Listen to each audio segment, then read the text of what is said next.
Bapak Ibu, saudara-saudari yang terkasih dimanapun berada, apa kabarnya? Kiranya dalam keadaan sehat dan sukacita selalu. Firman Tuhan yang akan saya sampaikan adalah khotbah Minggu 18 Juli 2021. Sebelum saya membacakan teksnya, terlebih dahulu kita bersatu di dalam doa. Damai sejahtera Allah yang melampaui segala akal, itulah kiranya yang menerangi hati dan pikiranmu untuk mendengarkan firman Tuhan dalam Kristus Yesus Juru Selamat dunia. Amin. Firman Tuhan untuk Minggu 18 Juli 2021 tertulis dalam surat Rasul Paulus kepada jemaat Efesus pasal yang kedua, dimulai dari ayat yang ke-11 sampai ayat yang ke-22. Di dalam nama Tuhan Yesus Kristus, demikianlah pembacaan firman Tuhan. Dipersatukan di dalam Kristus. Karena itu ingatlah bahwa dahulu kamu sebagai orang-orang bukan Yahudi menurut daging, yang disebut orang-orang tak bersunat oleh mereka yang menamakan dirinya sunat, yaitu sunat lahiriah yang dikerjakan oleh tangan manusia, bahwa waktu itu kamu tanpa Kristus, tidak termasuk kewargaan Israel, dan tidak mendapat bagian dalam ketentuan-ketentuan yang dijanjikan, tanpa pengharapan dan tanpa Allah di dalam dunia. Tetapi sekarang di dalam Kristus Yesus, kamu yang dahulu jauh sudah menjadi dekat oleh darah Kristus, karena dialah damai sejahtera kita yang telah mempersatukan kedua pihak dan yang telah merubuhkan tembok pemisah, yaitu perseteruan. Sebab dengan matinya sebagai manusia, ia telah membatalkan hukum Taurat dengan segala perintah dan ketentuannya, untuk menciptakan keduanya menjadi satu manusia baru di dalam dirinya, dan dengan itu mengadakan damai sejahtera, dan untuk memperdamaikan keduanya di dalam satu tubuh dengan Allah oleh salib, dengan melenyapkan perseteruan pada salib itu. Ia datang dan memberitakan damai sejahtera kepada kamu yang jauh, dan damai sejahtera kepada mereka yang dekat. Karena oleh Dia kita kedua pihak dalam satu roh beroleh jalan masuk kepada Bapa. Demikianlah kamu bukan lagi orang asing dan pendatang, melainkan kawan sewarga dari orang-orang kudus dan anggota-anggota keluarga Allah, yang dibangun di atas dasar para rasul dan para nabi, dengan Kristus Yesus sebagai batu penjuru. Di dalam Dia tumbuh seluruh bangunan rapi tersusun menjadi bait Allah yang kudus di dalam Tuhan. Di dalam Dia kamu juga turut dibangunkan menjadi tempat kediaman Allah di dalam roh. Demikianlah pembacaan firman Tuhan.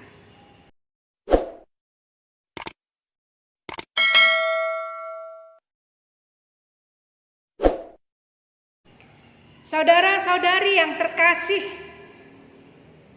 adapun yang menjadi tema khotbah ini adalah kesatuan dan damai di dalam Tuhan. Dalam kehidupan ini kita menemukan berbagai keragaman yang ada di sekitar kita. Karena memang pada hakikatnya kita memang sudah terlahir dengan banyak perbedaan.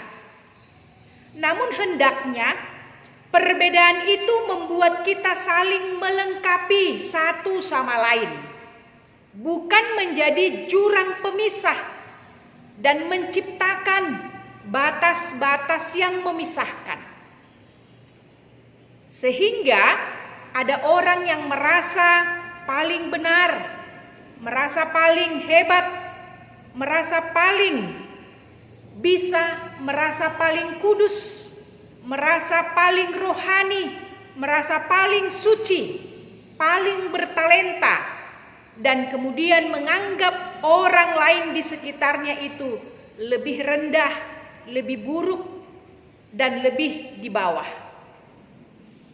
Tentu jurang itu akan semakin dalam memisahkan antara yang satu dengan yang lain.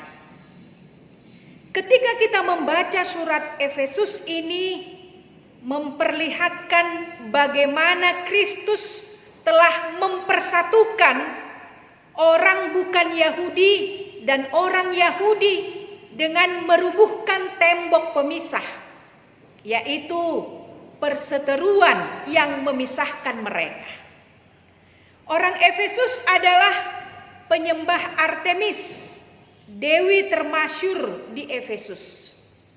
Keadaan kota Efesus yang awalnya penuh penyembahan berhala, terjadi banyak sihir, prostitusi, dan mereka penuh dengan persaingan hidup.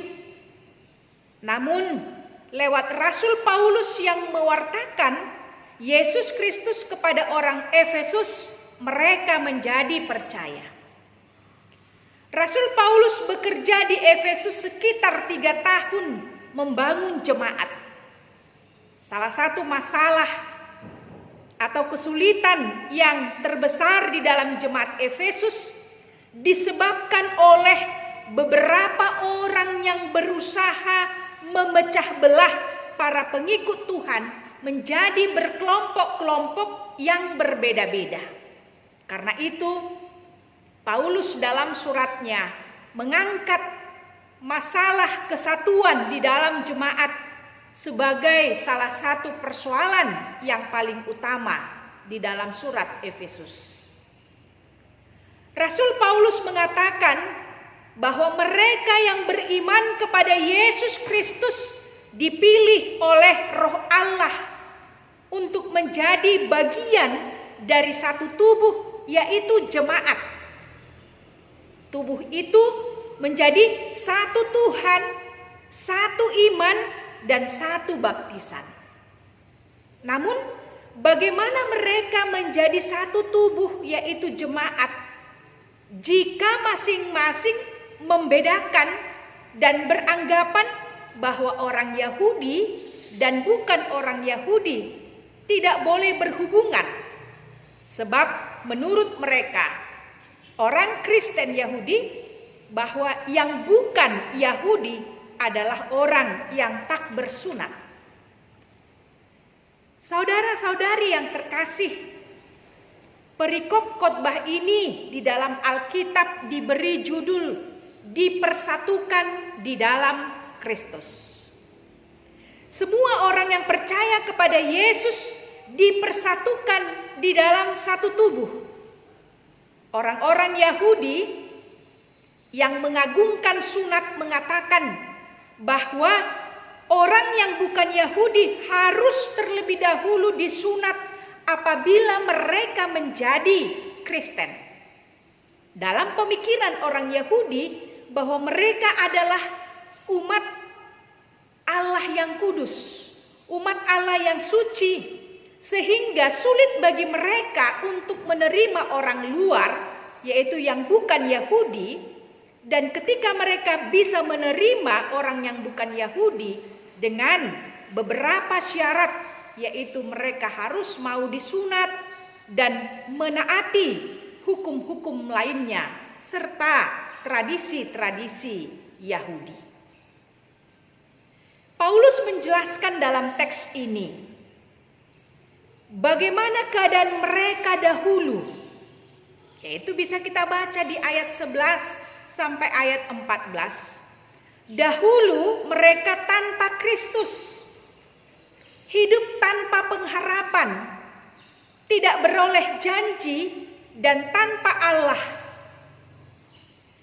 Dahulu hidup mereka tanpa Kristus, mereka adalah jauh. Namun sekarang di dalam Kristus yang dahulu jauh, menjadi dekat. Itu artinya damai sejahtera dari Kristus telah mempersatukan kedua belah pihak dan telah merubuhkan tembok pemisah yang membuat perseteruan kedua belah pihak tadi. Perseteruan tadi itu adalah berarti permusuhan, kebencian, dan sakit hati. Hal ini merupakan tabiat yang jahat dari orang-orang yang akan menghancurkan persekutuan dengan Tuhan dan dengan sesama manusia. Yesus sebagai sumber damai mampu merubuhkan tembok pemisahan tersebut, menghancurkannya supaya manusia mampu berbaikan dengan Allah dan dengan sesama manusia.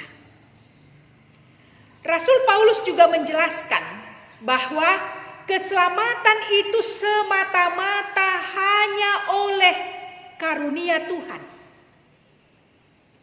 Kristus telah memberikan dirinya mati, disalibkan, dan membatalkan hukum Taurat.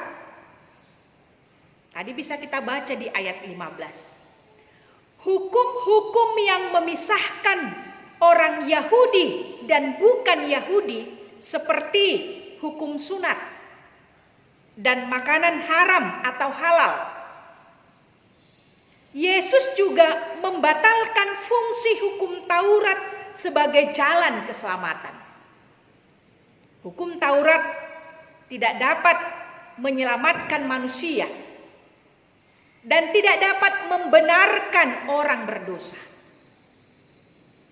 Kristus yang datang dan ia telah menggenapi hukum Taurat itu melalui kehidupannya, melalui kematiannya di kayu salib dengan darahnya sebagai pembayaran yang sah atas hutang dosa-dosa manusia dan kebangkitannya. Apakah yang telah Kristus batalkan atau musnahkan di dalam dagingnya?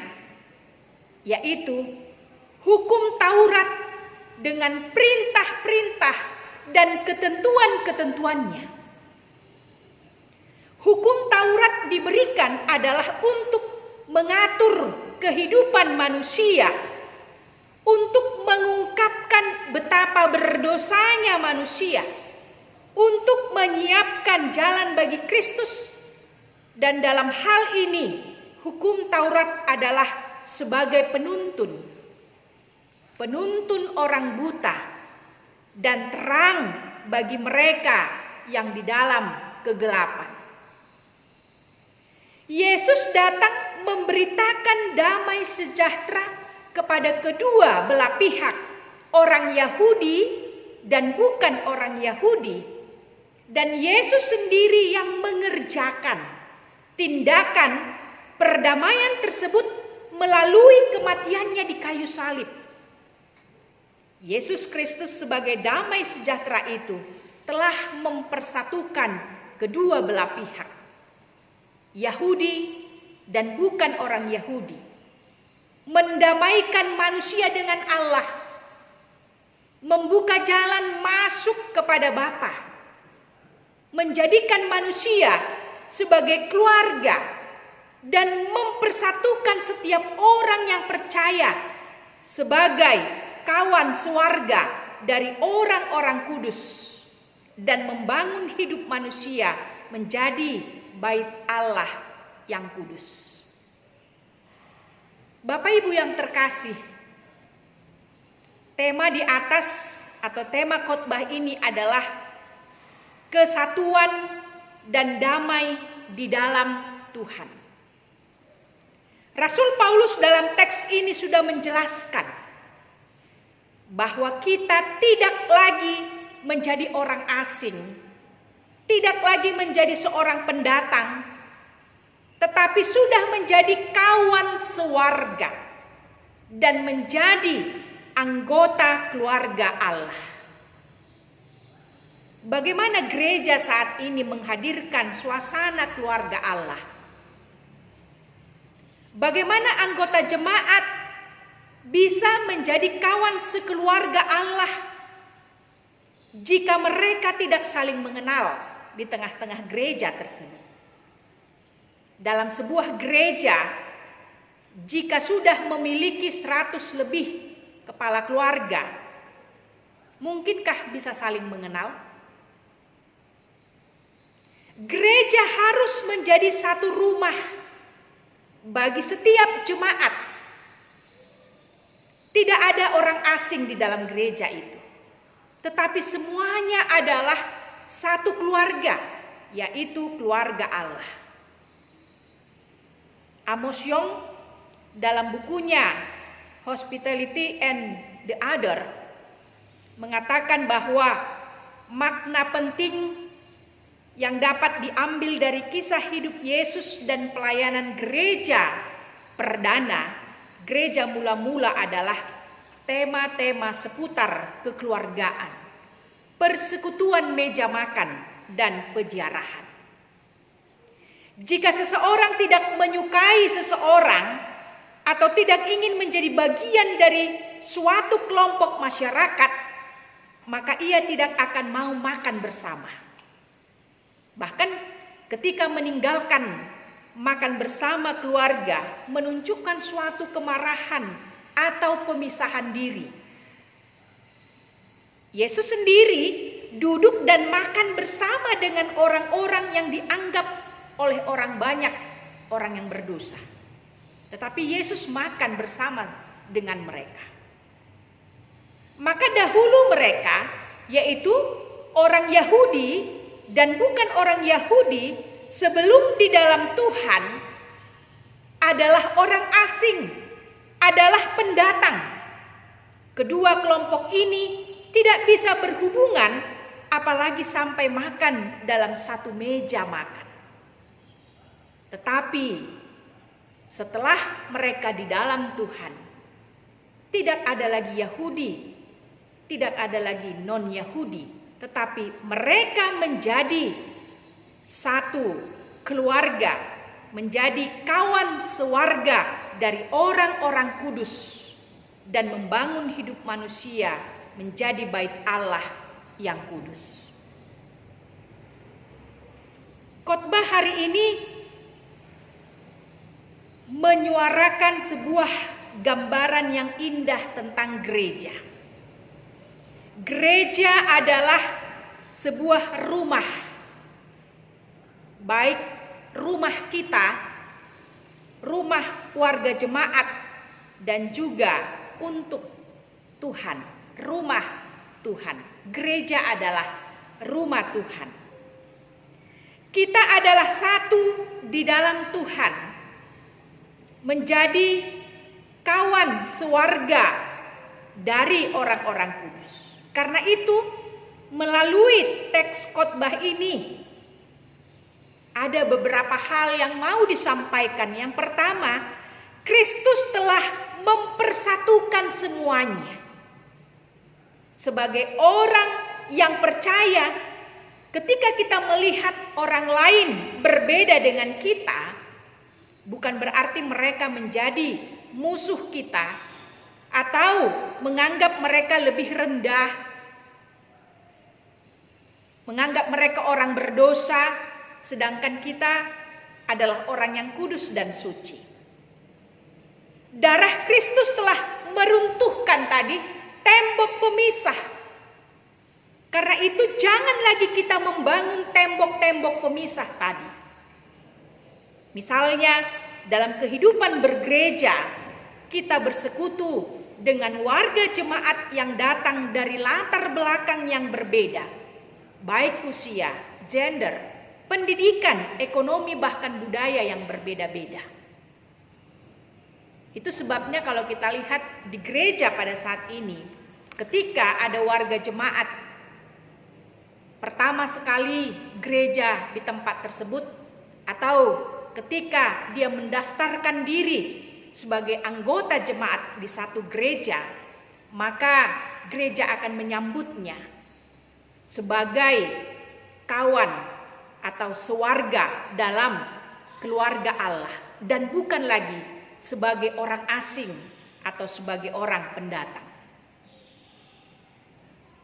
Dalam belahan dunia ini tentu kita mengenal begitu banyak nama-nama gereja. Ada gereja yang berdasarkan suku, ada juga gereja yang menyatakan atau menyatukan diri sesuai dengan aliran teologianya. Ada juga persekutuan gereja-gereja berdasarkan aliran seperti Reformed, Lutheran, Metodis, dan lain sebagainya. Namun semua itu tidak menganggap bahwa gereja kita lebih kudus, lebih benar dari gereja lainnya. Tidak ada pemahaman yang demikian. Tidak boleh ada pemahaman yang demikian. Tentu saja Yesus tidak dapat dibagi-bagi.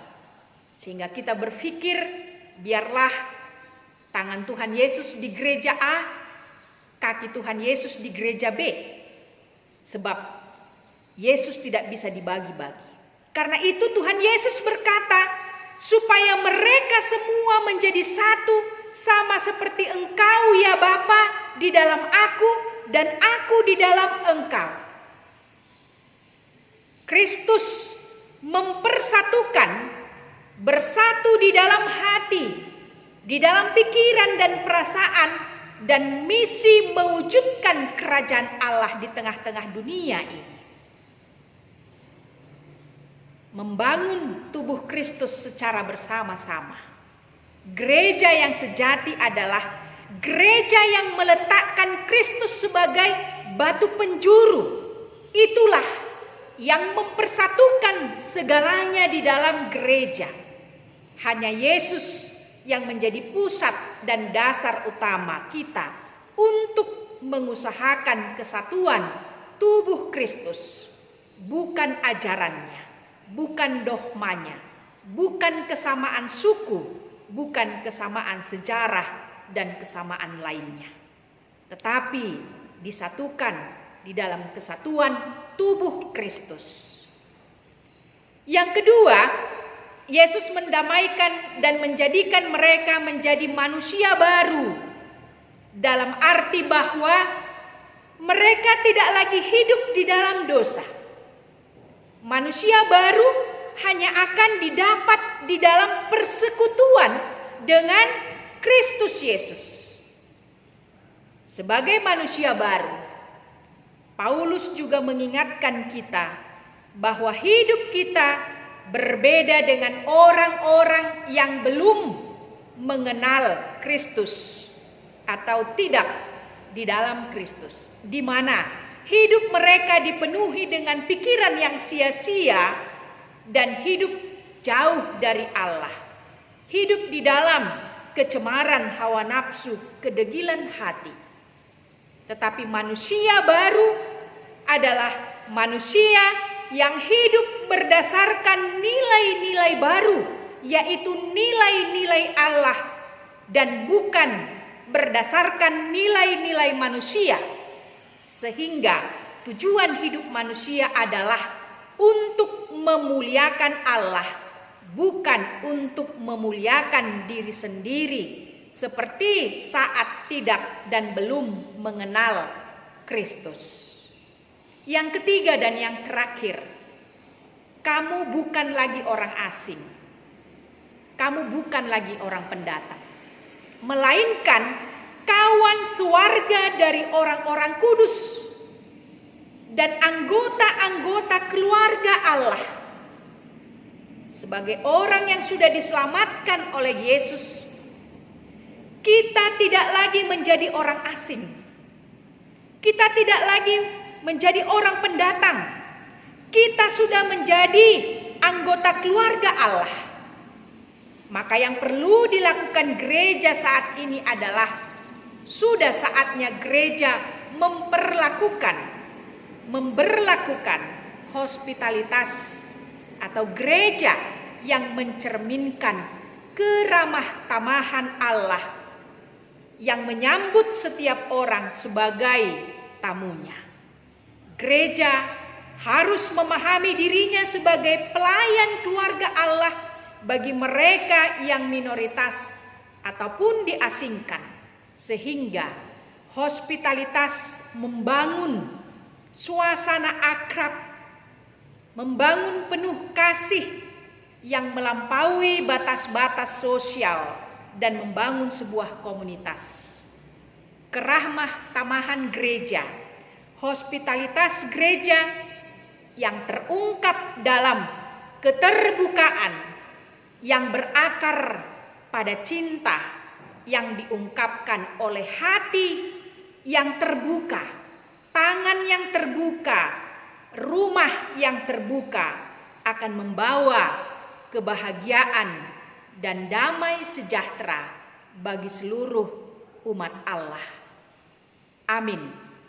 Kita kembali berdoa. Kami sungguh bersyukur ya Allah Bapa di sorga atas segala cinta kasih-Mu yang telah Engkau beri di dalam kehidupan kami. Oleh darah Kristus yang sangat mahal itu telah merobohkan tembok-tembok pemisah di dalam kehidupan kami. Bahwa sesungguhnya kami adalah sama di hadapan Tuhan. Kami adalah orang-orang yang Engkau kasihi, yang telah Engkau selamatkan dengan darah-Mu yang sangat mahal itu.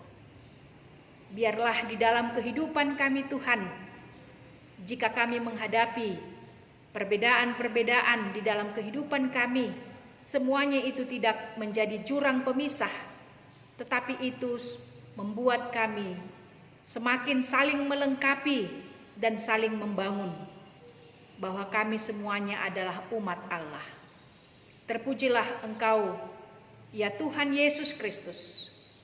Biarlah kami di dalam kehidupan kami sebagai warga gereja dan hidup bermasyarakat, kami dapat hidup di dalam keramah tamahan, keterbukaan hati kami yang dipenuhi oleh cinta kasih yang dari Tuhan. Kami dapat saling membangun, saling memperhatikan, dan saling menolong di dalam kehidupan kami. Dalam Kristus Yesus kami berdoa kepadamu Tuhan. Amin.